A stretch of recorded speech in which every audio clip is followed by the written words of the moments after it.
I'm getting ready to make the stock for my seafood gumbo. I've got some redfish bones, my shrimp shells from the shrimp I peeled, about 7 pounds worth of shrimp tails.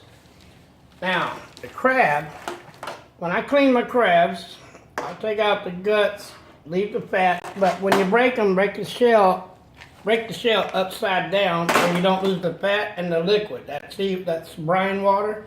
You're going to save all that fat and that water in a bowl and reserve in the refrigerator until the gumbo is almost done. Except I have all the shrimp peeled, they're in here.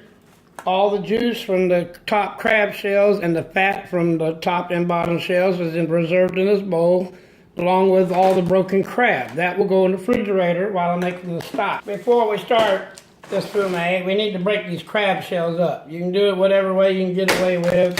It doesn't make a lot of mess, but you need to crunch them up. Alright, okay. To make a fumet stock, where you're going to saute half of the shells and bones, you're going to go high heat. You need a big enough pot, and I have recently started using grapeseed oil. I don't know if you can see this. Grapeseed oil doesn't blend any flavor. It's totally neutral. And it takes a higher heat than just about anything. So I'm going to put enough oil to cover the bottom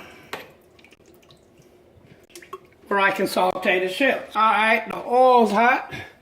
Now the driest part of these particular creatures is actually going to be the fish. We'll have the least water, so we'll start with that first.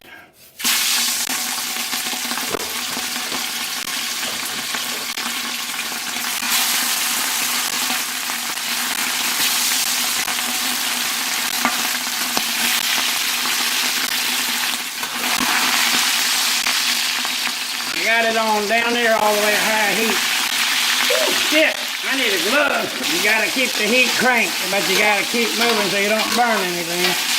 Start with some crab shells. And I use every little part of the crab. Every little piece of shell. That little tail shell that you pull from your back. Everything. Like that. Yeah, use that too. It's all flavor. All the flavor comes from bones or shells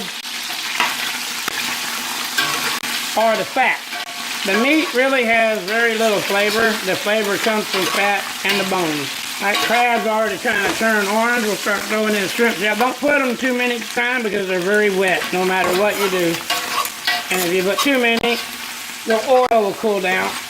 You won't get any browning. The reason to go to all this trouble has an unexpected payout when you finally serve the gumbo that most people don't really do. You'll have to wait till then to find out why. See, they're nice and brown and are orange. The shells, once they get that orange pink phase, you shut the fire off, which I just did. Then add in, you don't have to crush the regular shells because they don't have to get brown. Okay? Put in the rest of it, stir it in with the fire off, and it'll help cool everything off.